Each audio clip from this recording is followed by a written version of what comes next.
नमस्कार दोस्तों, मैं संदीप शर्मा भूगोल विषय में आपका हार्दिक स्वागत करता हूं।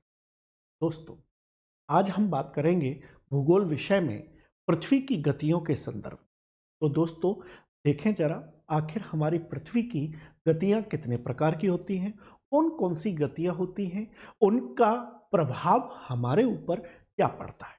तो दोस्तों, सबसे पहले शुरू करते हैं पृथ्वी की गतियां। तो देखें जरा, टॉपिक में डाल देता हूं यहां पर पृथ्वी की गतियां, जिसे इंग्लिश में कहते हैं अर्थ मूवमेंट्स की गतियां। दोस्तों, यहां पर देखें कि पृथ्वी की दो प्रकार की गति होती है। कितने प्रकार की होती है? दो प्रकार की होती है। एक तो होती है परिभ्रमण गति। कौन सी होती है? परिभ्रमण गति, जिसे हम इंग्लिश में अर्थ रोटेशन कहते हैं। क्या कहते हैं? Earth rotation. एक होती है हमारी पृथ्वी की परिक्रमण गति। कौन सी होती है? परिक्रमण गति, जिसे अर्थ रेवोल्यूशन कहते हैं। दोस्तों, जरा जानें कि आखिर पृथ्वी की परिभ्रमण गति क्या होती है या पृथ्वी की परिक्रमण गति क्या होती है। दोस्तों, हमारा जो पृथ्वी है, हमारी पृथ्वी अपने अक्ष पर झुकी हुई है। आप जरा इस ग्लोब को देखिए और ग्लोब से आपको प्रतीत हो रहा होगा कि हमारी पृथ्वी अपने अक्ष पर झुकी हुई है। जब हमारी पृथ्वी झुकी हुई है तो ये अक्ष पर झुके हुए हमारी पृथ्वी एक लट्टू की भांति घूम रही है। क्या कर रही है? एक लट्टू की भांति हमारी पृथ्वी घूम रही है। जब पृथ्वी अपने अक्ष पर एक लट्टू की भांति घूर्णन करती है, घूमती है, तो इसे पृथ्वी की परिभ्रमण गति के नाम से जाना जाता है। किस नाम से जाना जाता है? पृथ्वी की परिभ्रमण गति के नाम से जाना जाता है। तो सिंपल परिभाषा से आपको समझ में आया होगा कि पृथ्वी की आखिर परिभ्रमण गति है क्या। तो मैंने कहा कि पृथ्वी की परिभ्रमण गति का मतलब होता है कि जब हमारी पृथ्वी अपने अक्ष पर, इस पर जब हमारी पृथ्वी अपने अक्ष पर कैसे कर रही है, ये पश्चिम से पूर्व एक लट्टू की भांति जब घूमती है, तो इसे पृथ्वी की परिभ्रमण गति कहते हैं। चूंकि अक्ष पर घूम रही है, इसीलिए इसे घूर्णन गति भी कह देते हैं। क्या कह देते हैं? घूर्णन गति। और चूंकि अक्ष है, इसीलिए हम इसे अक्षीय गति भी कह देते हैं। अब बात करते हैं कि साहब, प्रश्न सबसे पहले आता है कि साहब, हमें यह तो समझ में आ गया कि हमारी पृथ्वी जो है वह अपने अक्ष पर लगातार अनवरत रूप से घूम रही है। तो घूम रही है, तो सर सबसे पहले यह बताइए कि आखिर यह पृथ्वी की दिशा क्या है। तो जरा देखें कि परिभ्रमण गति में सबसे पहले हम बात करेंगे पृथ्वी की दिशा के बारे में कि कौन सी दिशा में यह पृथ्वी अपने अक्ष पर घूम रही है। तो याद रखिएगा दोस्तों, न केवल परिभ्रमण गति बल्कि मैं परिक्रमण गति की दिशा की भी बात करूं या पृथ्वी की किसी भी गति की हम बात करें, तो वो हमेशा एंटी क्लॉकवाइज अर्थात घड़ी की सुई के विपरीत ही होगी। इसका मतलब मैं ये कह सकता हूं कि ये इसकी पृथ्वी के जो घूर्णन की दिशा है वो कैसी है? वो एंटी क्लॉकवाइज है। कैसी है दोस्तों? एंटी क्लॉकवाइज है। अर्थात मैं ये कह सकता हूं कि ये पृथ्वी की जो गति है वो वेस्ट से किधर की ओर है? ईस्ट की ओर है, यानी कि पश्चिम से पूर्व की ओर है। अब प्रश्न आता है कि साहब, ये जो हमारी पृथ्वी घूम रही है अपने अक्ष पर, तो एक घूर्णन को पूरा करने में कितना समय लगता है? एक घूर्णन को पूरा करने में कितना समय लगता है? तो दूसरी बात में हम कहेंगे कि ये जो हमारे पृथ्वी की जो घूर्णन है, इसको एक चक्कर को पूरा करने में, एक घूर्णन को पूरा करने में, याद रखिए 23 घंटे, याद रखिए कितना? 23 घंटे 56 मिनट 4.09 सेकंड का समय लगता है। कितना समय लगता है? 23 घंटे 56 मिनट 4.09 सेकंड का समय लगता है। आपके दिमाग में आ रहा होगा कि सर हमें तो ये पता है कि हमारा एक दिन जो होता है वो 24 घंटे का होता है, लेकिन यहां पर देखा जाए तो आपने तो 4 मिनट जो है वो क्या कर दिया, कम ही कर दिया। यानी कि एक घूर्णन 23 घंटे 56 मिनट और 4.09 सेकंड का बताया। इसका मतलब हमारा एक दिन वास्तविकता में अगर देखा जाए तो 23 घंटे 56 मिनट 4.09 सेकंड का होता है। हाँ, बिल्कुल सही है, लेकिन फिर भी हम इसको 24 घंटे क्यों लिखते हैं? आपने एक पुराना ऐड देखा होगा। ऐड में एक काजोल का ऐड आता था। उसमें काजोल का जो सो कॉल्ड बच्चा होता है वो कहता है कि मम्मा मम्मा बताइए फरवरी में 28 दिन क्यों होते? तो काजोल कहती है कि बेटा कि 28 दिन इसलिए होते हैं कि तू कॉम्प्लेन पी। तो अगर कॉम्प्लेन पीने से यह समझ में आ जाता कि फरवरी में 28 दिन क्यों होते हैं, तो भैया मेरी जरूरत क्यों पड़ती? मेरी जरूरत इसीलिए है कि आपको मुझे यह बताना है कि आखिर वो एक दिन ऐड कैसे होता है। वो एक दिन, ये 4 मिनट जो शेष है ये बच करके एक दिन का रूप धारण कर, तब जाकर के इसको हम राउंड में लेते हैं 24 घंटे। यह है पूरा गणित इसका। तो हमारी पृथ्वी के एक घूर्णन को पूरा करने में कितना वक्त लगता है, कितना समय लगता है? 23 घंटे 56 मिनट 4.09 सेकंड का समय लगता है। अब प्रश्न आता है कि साहब ये तो आपने बता दिया, लेकिन अब हमें थोड़ा सा ये भी बताइए कि आखिर ये जो पृथ्वी का जो घूर्णन है इसकी कोई ना कोई गति तो होगी कि आखिर ये हमारी पृथ्वी जो है ये घूम रही है तो निश्चित दिशा में निश्चित गति से घूम रही है। दोस्तों, अगर इसकी गति अगर बार बार कम या ज्यादा हो रही होती तो हमें आभास होता कि हमारी पृथ्वी घूम रही है, लेकिन हमें आभास क्यों नहीं होता? क्योंकि पृथ्वी अनवरत रूप से निश्चित दिशा में निश्चित गति से घूम रही है, इसीलिए हमें आभास नहीं हो पाता और हम उसके एडप्ट हो चुके हैं। तो इसीलिए ये पृथ्वी की जो निश्चित गति हो वो कितनी है? तो मैं तीसरी बात में मैं करता हूं कि हमारी पृथ्वी की जो घूर्णन की जो निश्चित गति है वो 1610 किलोमीटर प्रति घंटा। कितना है दोस्तों? 1610 किलोमीटर प्रति घंटा। अगर ये पृथ्वी में स्पीड कम या ज्यादा हो रही होती तो निश्चित है कि हम पृथ्वी से बंधे हुए तो नहीं होते और हमें पता होता कि हम पृथ्वी पर क्या बने हुए? चक्कर पहिया बने हुए, क्योंकि 1610 किलोमीटर प्रति घंटे की जो गति है वो कम नहीं होती। आज हमें आभास भी नहीं है कि हम ब्रह्मांड में हम चक्कर पहिया बने।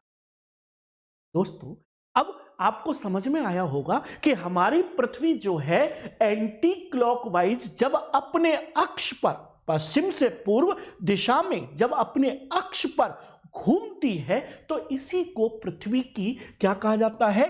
परिभ्रमण गति कहा जाता है। घूमने के कारण इसको घूर्णन गति और अक्ष पर घूमने के कारण इसको अक्षीय गति या इसे आवर्तन गति भी कहते हैं। इस एक घूर्णन को पूरा करने में 23 घंटे 56 मिनट 4.09 सेकंड का समय लगता है और ये जो गति है ये क्या है? 1610 किलोमीटर प्रति घंटा की रफ्तार है, की चाल है, गति। अब प्रश्न आता है कि साहब चलो ठीक है, हमने मान लिया कि हमारी पृथ्वी अपने अक्ष पर लट्टू की भांति पश्चिम से पूर्व घूम रही है, तो सर ये बताइए इसका प्रभाव क्या है? इसका प्रभाव क्या है? तो दोस्तों, अगर इसका प्रभाव हमें समझना है तो सबसे पहले हमें खुद को क्या करनी पड़ेगी? कल्पना करनी पड़ेगी, क्योंकि भूगोल जो विषय है वो परिकल्पना का विषय है। कैसा है? हाइपोथेटिकल सब्जेक्ट है। जितनी इसमें कल्पना करोगे, जितना इसको जानोगे, उतना ही अच्छे से कॉन्सेप्ट क्लियर होगा, और जितना अच्छे से कॉन्सेप्ट क्लियर होगा, आप यूपीएससी में निश्चित रूप से अधिक अटेम्प्ट करके आओगे। यह मेरा दावा है। अब बात करते हैं इसके प्रभावों के बारे में जानते हैं। इसके प्रभावों के बारे में जानते हैं तो जरा हम एक प्रयोग करते हैं कि जो आपने कभी बचपन में भी किया होगा। दोस्तों, ये मेरा मोबाइल है और इसमें मैंने टॉर्च चला दी। मानो कि ये टॉर्च की जो रोशनी है वो सूर्य है, और ये हमारी जो पृथ्वी है, ये जो हमारी पृथ्वी है, ये हमारी। अब जरा देखिए कि इस सूर्य की रोशनी पृथ्वी के किस भाग में पड़ रही है। जो भाग पृथ्वी के सामने है, क्या उसी में पड़ रही है? स्वाभाविक रूप से उसी में पड़ रही है। लेकिन इसका जो पीछे का जो विपरीत भाग है, क्या उसमें सूर्य की रोशनी जा रही है? बिल्कुल नहीं जा रही। इसका मतलब क्या हुआ कि जिस भाग में सूर्य चमक रहा है पृथ्वी के, वहां पर दिन है, और जिस भाग में, विपरीत भाग में, जहां पर सूर्य नहीं चमक रहा है, वहां पर क्या है? रात है। और चूंकि हमारी पृथ्वी पश्चिम से पूर्व की ओर गति कर रही है, की दिशा में गति कर रही है, तो स्वाभाविक सी बात है कि पूर्वी भाग सबसे पहले आएगा, और सूर्योदय पूर्वी भाग में पहले होगा, और अस्त कहां होगा? पश्चिमी भाग। तो इसीलिए पूर्व में सूर्योदय होता है। इसीलिए पूर्व के देशों को सूर्य उदय के देश कहा जाता है, उदित होने वाले सूर्य के देश। और पश्चिम के देशों को अस्त होने वाले देश माना जाता है, क्योंकि पश्चिम में सबसे अंत में सूर्य अस्त होता है। अब बात आती है दोस्तों कि अब इसका मतलब यहां पर ये तो समझ में आ गया कि पहला प्रभाव क्या है, कि पहला प्रभाव जो है वो निश्चित रूप से दिन व रात्रि का निर्माण है। क्या है दोस्तों? दिन व रात्रि का निर्माण है। और इसीलिए पृथ्वी के घूर्णन के कारण जब दिन व रात का निर्माण होता है, तो इसीलिए इसे हम किस नाम से जानते हैं? इसीलिए इसे हम दैनिक गति के नाम से जानते हैं। किस नाम से जानते हैं? इसीलिए इसे हम दैनिक गति के नाम से जानते हैं। अब दूसरा प्रभाव क्या है दोस्तों? दूसरा प्रभाव कि देखो कि हमारी पृथ्वी जो है वो क्या कर रही है? अपने अक्ष पर घूम रही है। जरा सोचो कि एक लट्टू घूम रहा है और उस पर हवा छोड़ी जाए, तो वो हवा इस पृथ्वी के घूर्णन के साथ साथ घूमना शुरू कर देगी। इसी को कहते हैं, अब वो बाद की बात है कि हवा उच्च वायुदाब से निम्न वायुदाब की ओर कैसे जाएगी, ये बाद की बात है। लेकिन यहां पर हम कह रहे हैं कि सनातनी पवनों की दिशा का निर्धारण इसी पृथ्वी की घूर्णन गति ने किया। इसी पृथ्वी की घूर्णन गति ने, अर्थात परिभ्रमण गति। तो दूसरा प्रभाव क्या आ जाता है दोस्तों? दूसरा प्रभाव आ जाता है सनातनी पवनों की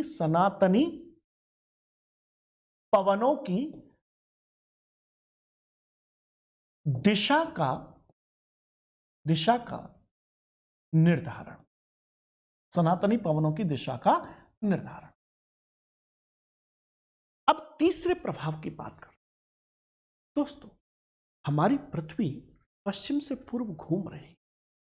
जब हमारी पृथ्वी पश्चिम से पूर्व घूम रही है, तो जरा सोचो कि हमारी पृथ्वी स्थल खंड भी है और हमारी पृथ्वी पर जल खंड। स्थल खंड जो आप इस पृथ्वी पर देख रहे हो, कलरफुल पार्ट इस ग्लोब पर, यह स्थल खंड है। और जो ये आप नीला नीला भाग देख रहे हो, ये क्या है? ये जल है।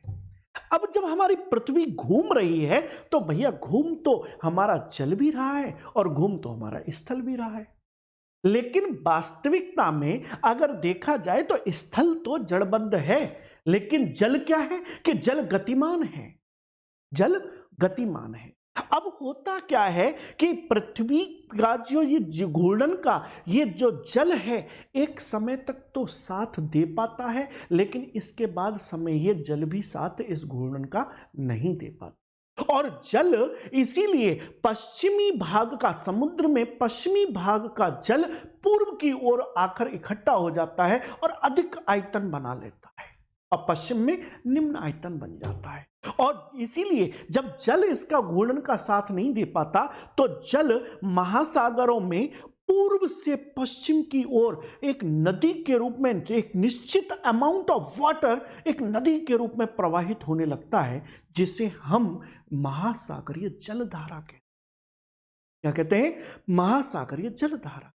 तो मैं ये कह सकता हूं निश्चित रूप से कि महासागरीय जलधाराओं की उत्पत्ति का एक प्रमुख कारण पृथ्वी की घूर्णन गति भी है दोस्तों।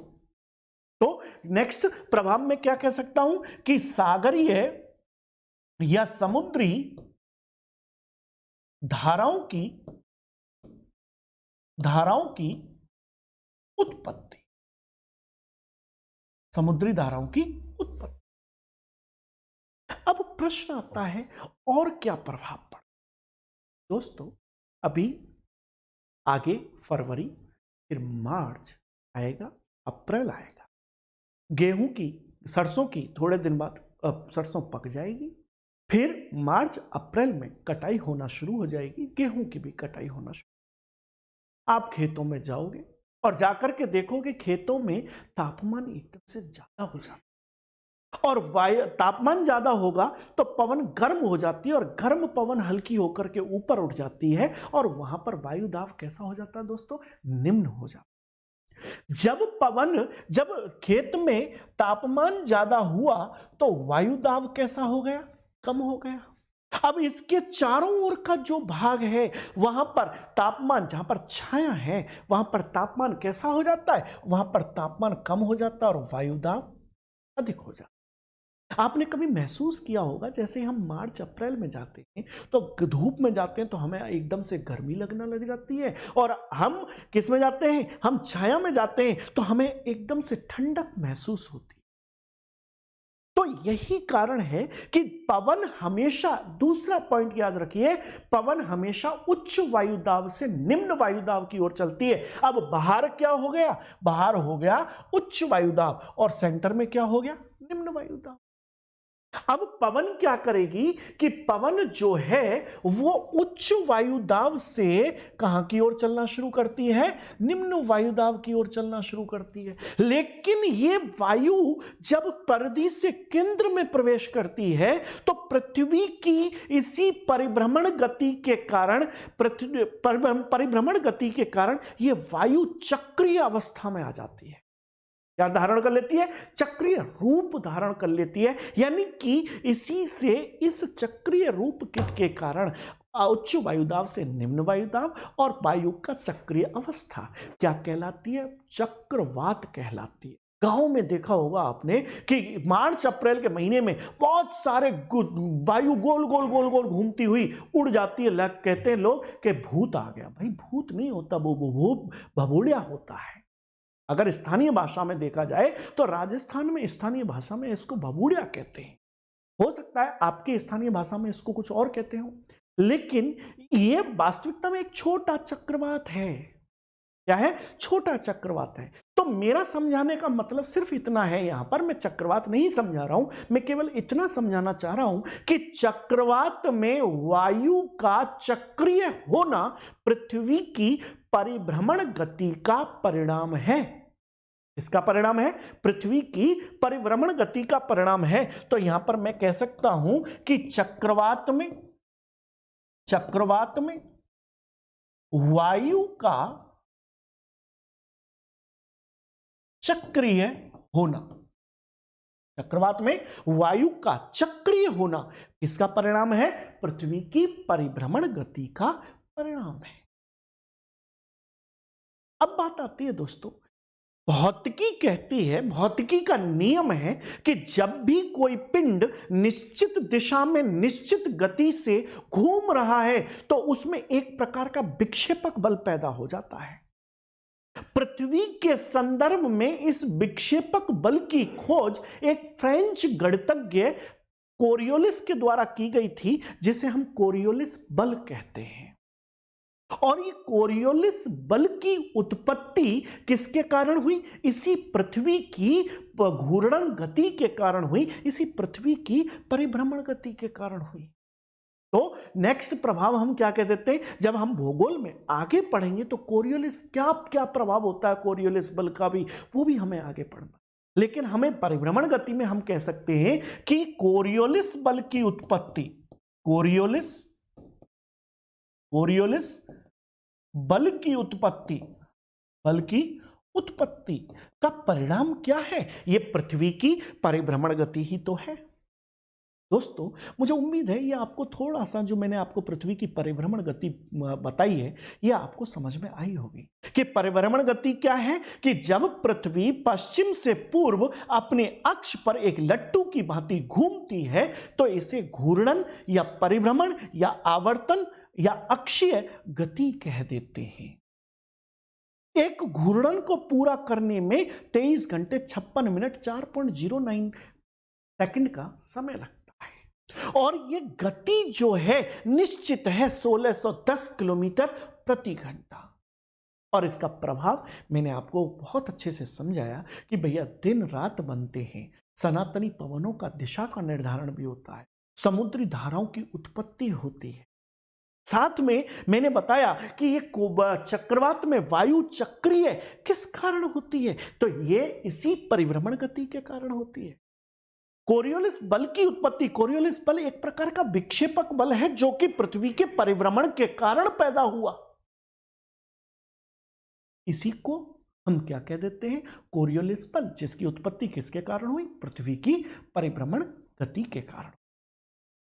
इसी प्रकार से जब यूपीएससी प्रश्न पूछती है या कोई भी पब्लिक सर्विस कमीशन क्वेश्चन पूछता है तो वो क्या पूछता है? या तो वो कथन और कारण देता है या सीधा स्टेटमेंट देता है कि निम्नलिखित में से कौन सा स्टेटमेंट सही है या सही नहीं है। आपसे कह देगा कि पृथ्वी की परिभ्रमण गति के संबंध में, जरूरी नहीं है वो परिभ्रमण गति लिखे, वो लिख सकता है कि पृथ्वी की आवर्तन गति के संदर्भ में निम्नलिखित में से कौन सा कथन सत्य नहीं है। सीधा प्रश्न। और अगर आपका कॉन्सेप्ट क्लियर है तो आप इसका क्वेश्चन का आंसर आसानी से कर सकते हैं। तो दोस्तों, आज हम इस वीडियो में यहीं तक बात रखेंगे कि आखिर परिभ्रमण गति क्या है और उसका प्रभाव क्या है, और मुझे उम्मीद है आपको समझ में आया होगा। धन्यवाद।